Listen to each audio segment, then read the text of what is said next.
Le monde naturel regorge de merveilles qui font l'étonnement des scientifiques et l'admiration des amoureux de la nature.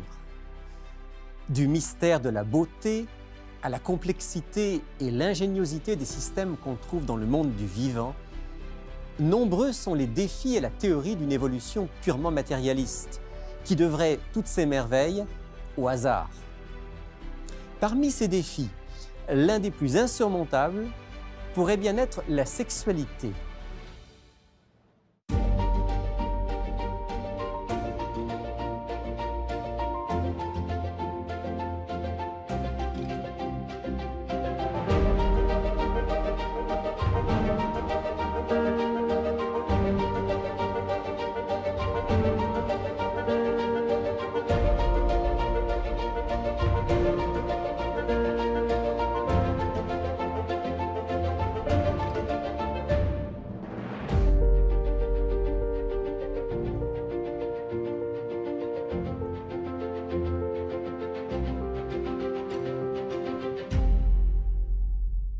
Bonjour et bienvenue à tous dans Il est écrit, pour une émission aujourd'hui, vous l'avez compris, consacrée à la sexualité. Ne vous y trompez pas, on ne va pas parler de Kama Sutra ou de choses comme ça.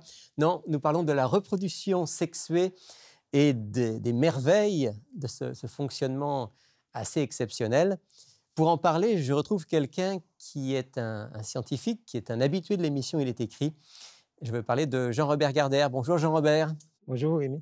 Merci beaucoup d'avoir accepté de revenir aujourd'hui pour parler avec nous de ces merveilles de la nature. Je dois avouer que personnellement, j'aime beaucoup ces émissions où on peut aborder différentes facettes de la nature et de la création.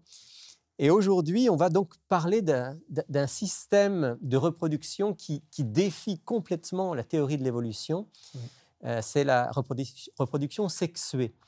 Mais il existe dans la nature d'autres types de reproduction. Oui, en effet. Donc, il y a d'autres formes de reproduction dans la nature qui ne font pas appel à la sexualité. Je vais citer deux exemples. Certains vers vont, par exemple, se diviser en deux ou plusieurs morceaux et chaque morceau individuel va se développer pour produire un nouvel organisme semblable à l'organisme de départ. Je pense que beaucoup d'enfants ou de jeunes ont fait cette expérience-là, de couper un ver de terre en deux et d'être étonnés de voir que les deux morceaux peuvent se déplacer. Donc, et puis chez les végétaux aussi, il y a ce qu'on appelle le bouturage. Donc, ça consiste à couper un morceau d'un plant adulte. Ensuite, on le met en terre et ce morceau va pousser, va se développer pour devenir un plant adulte identique au plant de départ. Donc, il y en a d'autres, mais parce que la nature regorge vraiment de diversité. Une grande diversité dans la nature. Mais évidemment, l'un des moyens de reproduction très courants, peut-être parmi les plus courants, c'est la reproduction sexuée. Oui. Et aujourd'hui, on va un petit peu expliquer comment ça fonctionne. Alors, par exemple, ce n'est pas tout à fait par hasard, on va prendre l'exemple de l'homme et de la femme, de l'être humain. Oui. Mais bien sûr, ça concerne des dizaines, des centaines, des milliers d'autres espèces. Exact. Alors, ça commence avec un matériel de base, un matériel génétique que chaque être humain possède depuis la naissance? Oui, en fait, il y a une différence entre l'homme et la femme. Par exemple, chez l'homme, donc, le processus va démarrer à la puberté. Donc, tandis que chez la femme, donc, le processus démarre au moment du développement embryonnaire, mais il n'est pas complété. Donc, un bébé-fille va arriver au monde avec un stock d'œufs déjà formés. Et ces œufs-là vont rester comme en dormance après la naissance et à partir de la puberté, donc à l'âge de la maturité sexuelle, donc le processus va redémarrer. Et périodiquement, donc une fois à tous les 28 jours, chez la femme, il y a un œuf qui va être produit. Tandis que chez les hommes, ça se développe au moment de la puberté. C'est ça. Chez les hommes, ça commence au moment de la puberté. Et l'autre différence, c'est que chez l'homme, donc, le processus est continu. Donc, à tous les jours, donc, l'homme produit des spermatozoïdes et ça se poursuit jusqu'à la fin de la vie du sujet. Tandis que chez la femme, le processus est cyclique. Donc, ça se répète à tous les 28 jours. Et à un moment donné, la femme connaît ce qu'on appelle la ménopause. Donc, le cycle s'arrête. Ça, c'est le matériel de base, mais c'est en fait beaucoup plus compliqué que ça. Oui, bien sûr. Alors, est-ce qu'on peut expliquer un petit peu, justement, quelles sont les caractéristiques de ces cellules sexuelles du côté mâle et du côté femelle? Donc, ça, donc, la reproduction sexuelle nécessite donc, ce qu'on appelle des gamètes sexuels, donc les cellules sexuelles mâles et femelles. Toutes nos cellules se divisent pour produire donc, des cellules filles identiques génétiquement, des cellules qui contiennent la même quantité de matériel génétique, donc 46 chromosomes ou 23 paires. Seules les cellules sexuelles se divisent différemment. Donc, les cellules de base, qui sont les cellules souches, contiennent 23 paires de chromosomes, mais les cellules qui vont être produites, à savoir les spermatozoïdes et les ovocytes, donc vont porter seulement la moitié, donc 23 chromosomes individuels. C'est utile pour la fécondation parce qu'à la fécondation, donc, les deux vont s'unir. Ils vont faire la paire. Ça pour reconstituer 23 et là, on paires. retrouve les 46 chromosomes. Exact. Mais un fait très important à souligner, c'est que si je prends l'exemple d'un homme, étant donné que ces spermatozoïdes contiennent seulement un exemplaire de chacune des 23 paires, on sait que dans ces paires-là, il y en a un qui vient du parent paternel et un qui vient du parent maternel. Donc, si chaque paire se séparait juste comme ça, donc on pourrait se retrouver avec des spermatozoïdes qui contiennent seulement le matériel génétique de mon père et d'autres qui contiennent seulement le matériel génétique de ma mère. Mais ça ne se passe pas comme ça. Il y a un phénomène extraordinaire qui va faire qu'au moment, juste avant la division cellulaire, les chromosomes de chaque paire vont s'accoler, ensuite vont s'entrecroiser et vont échanger du matériel génétique. De telle sorte que mon chromosome paternel va transférer du matériel génétique au chromosome maternel et vice-versa. Donc, les spermatozoïdes de chaque sujet vont porter le matériel génétique des deux parents. Et c'est la même chose pour les ovocytes aussi chez la femme. Donc, on en parlait en préparant l'émission. C'est ce qui explique, par exemple, que moi, j'ai 2 filles. J'en ai une qui a les yeux bleus. Oui. Ni ma femme ni moi n'avons les yeux bleus. Exact. Mais elle a les yeux bleus parce que ça vient exact. Du côté de nos parents à nous. C'est ça. Donc, le gène était déjà présent dans la lignée parentale, même si les deux parents ne l'ont pas. Et donc, si, par exemple, le parent mâle donc, donne le gène à l'enfant, le parent femelle donne le même gène à l'enfant. Donc, quand les deux se rencontrent, donc, ça va produire les yeux bleus. Ouais. Donc, c'est déjà assez extraordinaire. Hein? Oh, bien sûr. Les cellules sexuelles sont différentes de toutes les autres cellules, uniques. Ça. Exact. Et en plus, elles ont cette capacité de pouvoir, en quelque sorte, récupérer du matériel génétique qui vient des ancêtres et qui va pouvoir être transmis. C'est ça. Et il y a un auteur qui l'explique en disant que c'est comme une rencontre entre deux êtres là, qui s'aiment. Donc, il y a vraiment un rapprochement intime entre les deux chromosomes de chaque paire pour réaliser donc, ce mécanisme d'échange de gènes entre les chromosomes. Et pour commencer à créer un être qui va être unique. Exact. Alors, parlons maintenant de la fécondation et du développement à partir de là. Bon, au niveau de la fécondation implique donc la rencontre et la fusion donc, de l'ovocyte et d'un spermatozoïde. Donc, on sait que normalement, la femme produit donc, un seul ovocyte, tandis que l'homme produit des millions de spermatozoïdes. Donc là, il y aura une compétition entre les spermatozoïdes. C'est ça. Donc, les spermatozoïdes vont faire un très long trajet pour se rendre jusqu'à l'endroit où ils vont rencontrer l'ovocyte. Mais pendant ce trajet-là, malheureusement, il y a beaucoup de soldats qui vont tomber au combat. Seulement un très petit nombre donc, de spermatozoïdes vont arriver à cet endroit-là. Donc, chez l'homme, on parle d'environ une centaine. Et là aussi, c'est très utile parce que quand les spermatozoïdes arrivent à l'endroit où se trouve l'ovocyte, ben, c'est sûr qu'il va y avoir une compétition. Ils vont lutter pour essayer de pénétrer donc, l'ovocyte. Plusieurs vont tenter leur chance et ils vont fragiliser la membrane de l'ovule et finalement, il y a un chanceux, donc un heureux élu qui va finir par entrer. Et dès qu'il arrive à entrer, à pénétrer la membrane donc, de l'ovocyte, de l'œuf femelle, il se produit une réaction automatique donc, à la membrane, donc, sur la membrane donc, de l'ovocyte. Et on appelle ça la réaction corticale. Cette réaction rend la membrane automatiquement imperméable à toute autre entrée de spermatozoïdes. Donc, ça évite le phénomène qu'on appelle polyspermie, qui serait dommageable pour... Il ne peut pas y avoir 2, 3, 4 spermatozoïdes qui vont féconder le même ovule. Exact. Supposons qu'accidentellement, 2 spermatozoïdes arrivent à entrer, bien, qu'est-ce qui va arriver? On va avoir, au lieu d'avoir des paires de chromosomes, on va avoir des triplets de chromosomes. Et on sait que les cas de trisomie sont en général mortels. À date, le seul rare cas de trisomie qu'on connaît, où les sujets arrivent à survivre, c'est la trisomie 21, mais c'est des individus qui portent toutes sortes d'anomalies de handicap. Oui. Qui ont un handicap. Oui. Voilà, donc il y a eu un gagnant. Oui.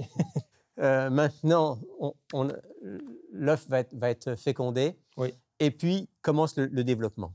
Le développement commence. Il y a un auteur non chrétien qui dit dans un livre de biologie, il dit « La naissance d'un bébé est un événement si courant qu'on a tendance à oublier que ce développement-là est un processus extrêmement complexe. On part d'une seule cellule fécondée, donc l'ovule, pour produire un être humain, donc extrêmement complexe, formé de trillions de cellules, donc de milliers de milliards de cellules. Pendant le développement embryonnaire, un processus extrêmement important donc, que je voudrais souligner, c'est la formation donc, des membranes placentaires. Donc, à un certain stade du développement, c'est sûr que l'embryon va s'entourer d'une sorte de mur. Donc, le placenta est une protection. C'est ça, c'est une protection. Donc, les enveloppes placentaires, qui sont au nombre de 3, vont entourer le bébé. Et c'est ce que le placenta a plusieurs fonctions. Donc, une fonction de protection, donc ça va protéger le bébé contre les chocs. Le placenta se nourrit aussi, et via le placenta que la mère va nourrir son petit. Les échanges aussi de gaz, par exemple, le bébé est alimenté en oxygène. Et ces déchets aussi vont être rejetés donc, via ces enveloppes placentaires-là. Bien entendu, il y a aussi un réseau de vaisseaux sanguins donc, qui permettent de faire la connexion entre le bébé et la mère. Et donc là, il y a tout ce développement. Ça ne peut pas être quelque chose qu'on maintenant on examine en détail dans cette émission, mais en soi, ça pourrait faire plusieurs émissions. Oh, bien tout sûr. ce développement au fil des mois jusqu'à la naissance, là aussi, c'est quelque chose d'extraordinaire. Oh, oui, définitivement. J'ai un collègue de travail, une fois, il arrive, on partage le même bureau, il arrive au bureau un lundi matin, il me dit « Écoute, Jean-Aubert, j'ai assisté en fin de semaine à la naissance de mon petit-fils. Je n'ai pas pu m'empêcher de conclure qu'il s'agit d'un miracle. » Il dit « Ça fait plus de 25 ans que j'enseigne les sciences biologiques. Je n'arrive pas encore à expliquer le développement d'un embryon dans le sein de sa mère. » Il dit « C'est comme regarder quelqu'un faire une recette de pâtisserie. Donc, on peut expliquer, par exemple, à tel moment, la personne va mettre la farine, à tel moment, la personne va ajouter des œufs, du sucre, de l'eau. Il dit, mais pourquoi, à tel moment précis, il dit ça, il faut avoir l'humilité scientifique de reconnaître qu'il y a des choses qui nous dépassent là-dedans. C'est vraiment extraordinaire, c'est merveilleux. C'est sûr que dans la nature, il y a beaucoup de choses qui nous dépassent. Oui, bien sûr. Alors, Jean-Robert, l'enfant se développe, finalement, il va naître. Oui. Et là, il y a encore des choses extraordinaires qui se passent. Oui, bien sûr. À la naissance, un bébé qui arrive au monde, il arrive au monde seulement avec ses défenses naturelles, à savoir, donc, entre autres, les voies nasales et d'autres défenses qu'on retrouve, la peau, donc, qui est la première ligne de défense donc, contre les microbes. Mais au fur et à mesure du développement, donc, au contact avec les microbes de son milieu, donc, l'organisme va fabriquer ce qu'on appelle donc, le système de protection, le système immunitaire. Mais dans les premiers jours de vie, le lait que la mère va produire, bien, c'est ce lait-là qui va permettre au bébé d'être protégé contre les microbes. Ce lait-là qu'on appelle le Le colostrum. fameux C'est colostrum. ça. Et il y a une parfaite adéquation entre la qualité du colostrum et la capacité d'absorption de ce colostrum-là donc, dans l'intestin du petit. Je ne suis pas médecin, je ne sais pas si c'est la même chose chez les humains, mais chez les animaux, par exemple, l'absorption du colostrum est maximale, optimale dans les 8 premières heures de vie. Et chez la mère, c'est exactement à ce moment-là aussi que la qualité du colostrum est à son meilleur. C'est-à-dire que ce colostrum-là, en plus de l'énergie et d'autres protéines, il contient donc des anticorps. Donc, les anticorps qui sont les armes de défense qui vont permettre à l'organisme donc, du jeune, du petit, de pouvoir se défendre contre les agressions du milieu ambiant. Donc, c'est extraordinaire parce qu'il y a comme une synchronisation Exact. Du corps de la mère et celui du bébé Exact. pour que celui-ci soit complètement protégé. C'est ça. Et face à toutes les agressions possibles. Exact, exact.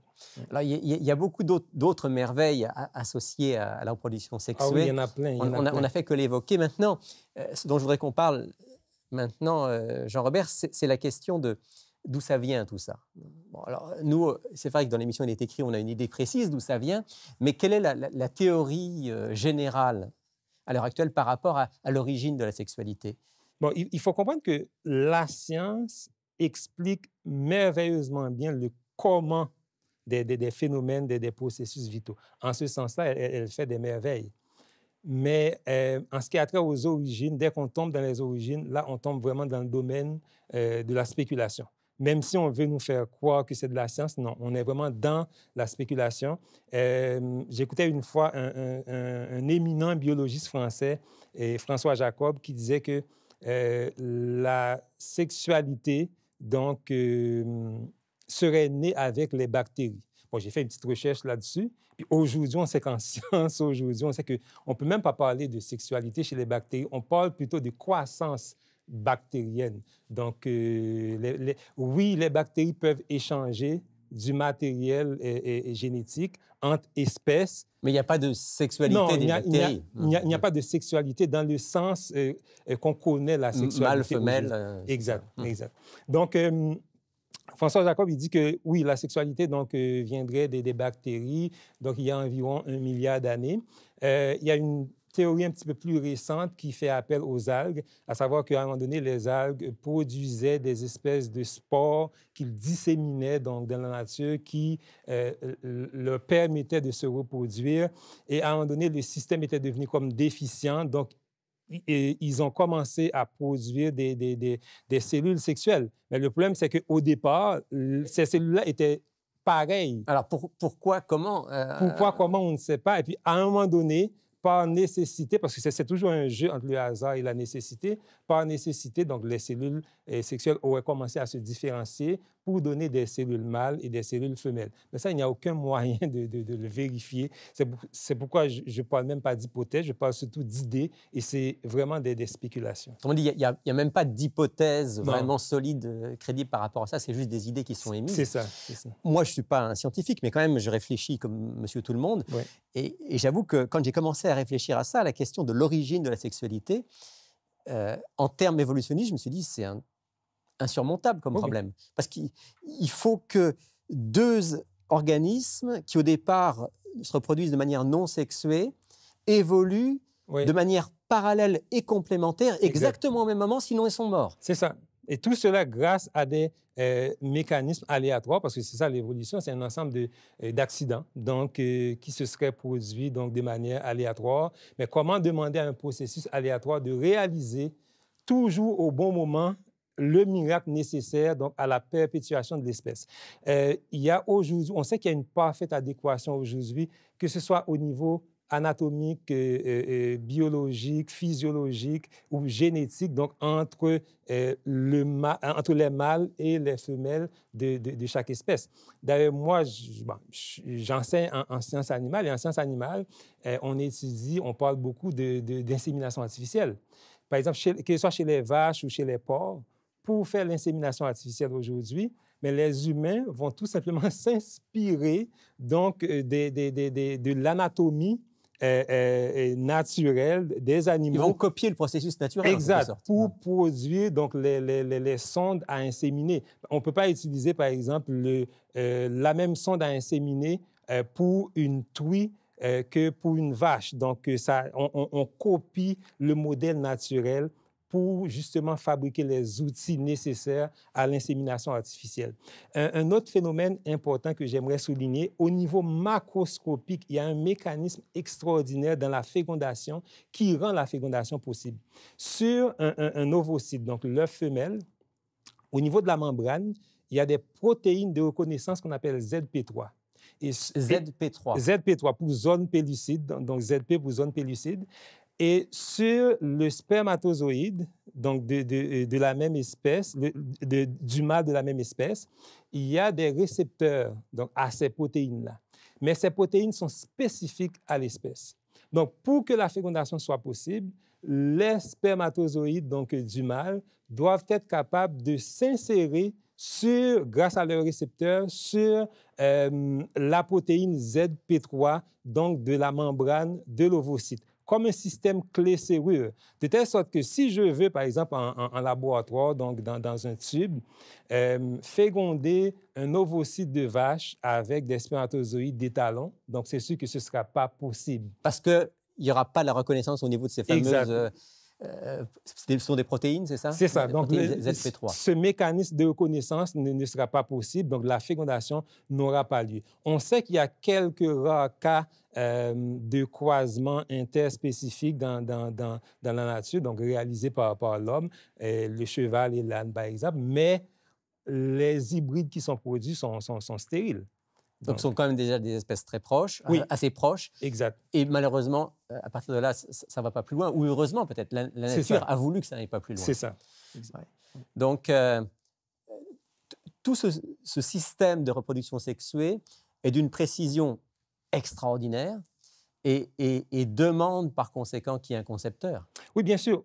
Tout ce qu'on voit dans les processus vitaux, que ce soit au niveau microscopique ou au niveau macroscopique, il y a une parfaite adéquation, il y a une synchronisation qui ne laisse aucune place au hasard et qui fait nécessairement appel à une intelligence, à un concepteur, parce qu'il y a un réglage fin qu'on ne peut pas attribuer au hasard, parce que si je prends un exemple, si je veux par exemple faire évoluer une espèce A pour la transformer en une espèce B, mais grâce à des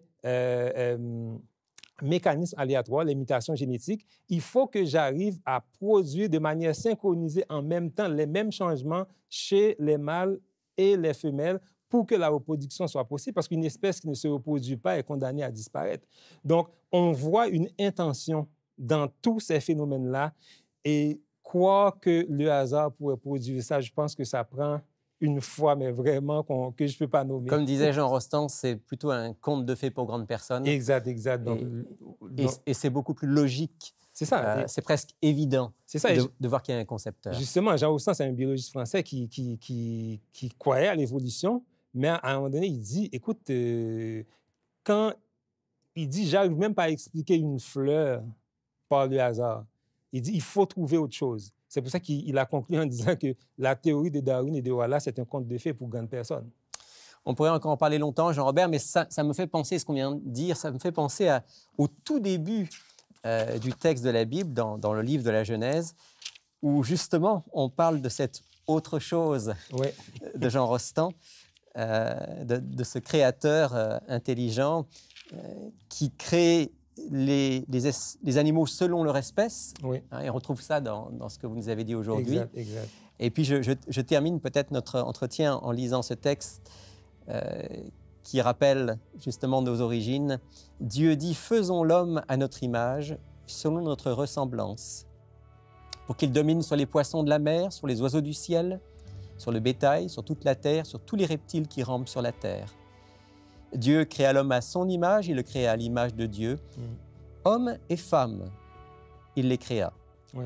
Dieu les bénit et Dieu leur dit « Soyez féconds, multipliez-vous et remplissez la terre. » Exact. Donc, et pour qu'il y ait reproduction sexuée, ça prend un mâle qui va produire donc, les cellules sexuelles mâles une femelle qui va produire les cellules sexuelles femelles et par un mécanisme extraordinaire, la rencontre entre les deux, donc entre les deux types de gamètes, donc va rendre possible la constitution, la formation d'un nouvel individu.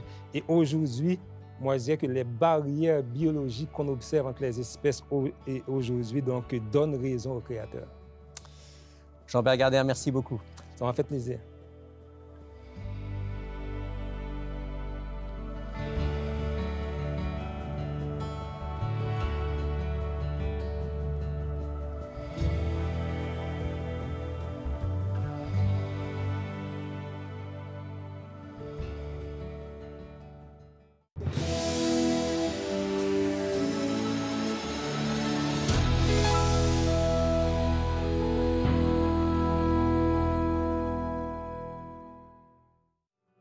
Que chacun donne comme il l'a résolu en son cœur, sans tristesse ni contrainte, car Dieu aime celui qui donne avec joie.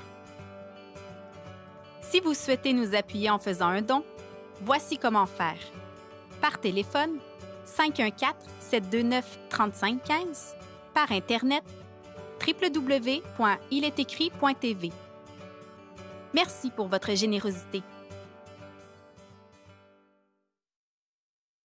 France n'est pas avec nous aujourd'hui. Il me revient donc de vous présenter rapidement notre offre de la semaine. Aujourd'hui, un excellent ouvrage intitulé « Création d'un créateur » ou « Hasard de l'évolution ».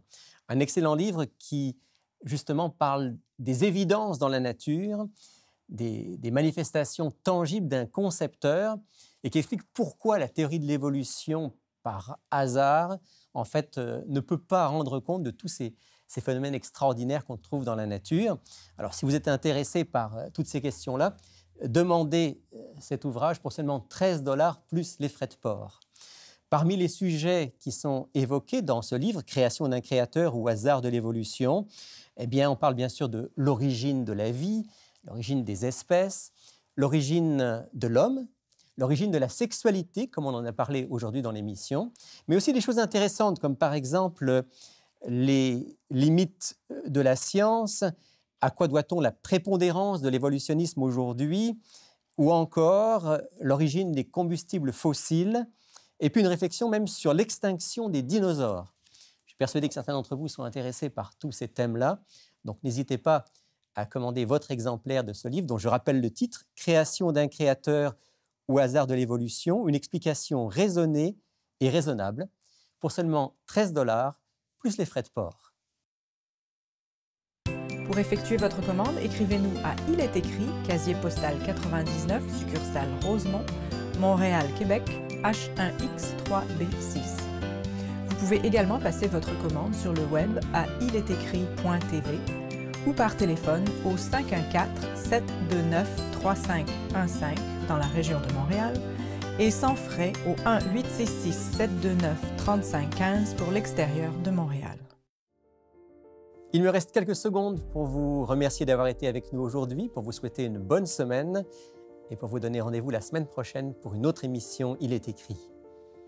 Mais d'ici là, souvenez-vous, il est écrit « L'homme ne vivra pas de pain seulement, mais de toute parole qui sort de la bouche de Dieu ».